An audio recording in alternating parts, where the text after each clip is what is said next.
As the Taliban works to cement its countrywide power, it faces a hurdle in persuading the Hazara community, a sizable 20% of Afghanistan's population, that it has a place under its rule.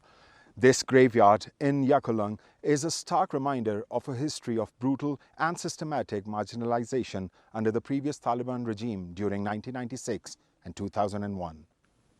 As 33 years old, Abbas Haidari visits his father's grave, vivid memories of Taliban's previous rule flash before his eyes. I remember when the Taliban took control of Yakulang. It was 7:30 in the morning. I was 12 years old.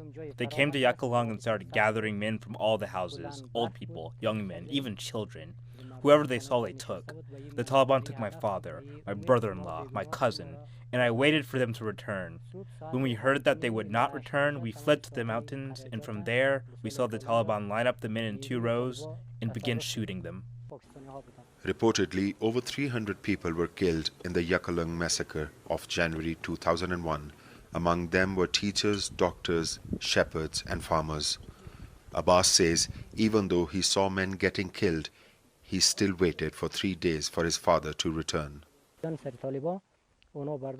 After 3 days, I came down from the mountain with my younger brother. It was only us and a few other boys. There was no one else to help us carry the dead bodies. That day, we buried my father and 24 other people. Among the dead were children and elderly men. The Hazara have historically been some of the poorest and most marginalized people in Afghanistan.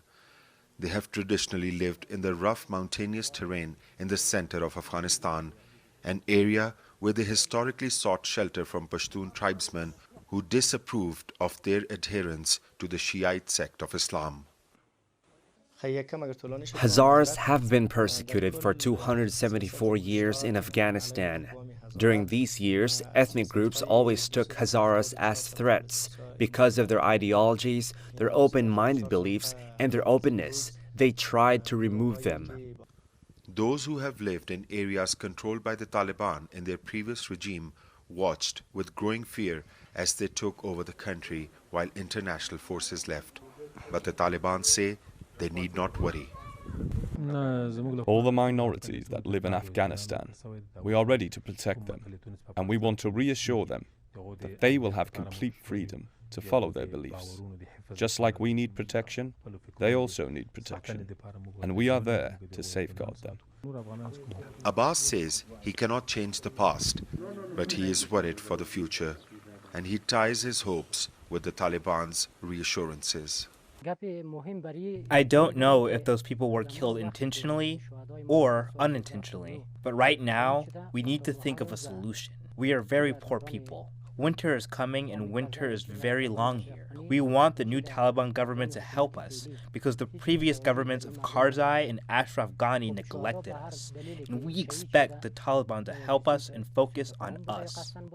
Even after living a tragedy for the last 20 years, many in Afghanistan are ready to forgive, believing that the Taliban have changed.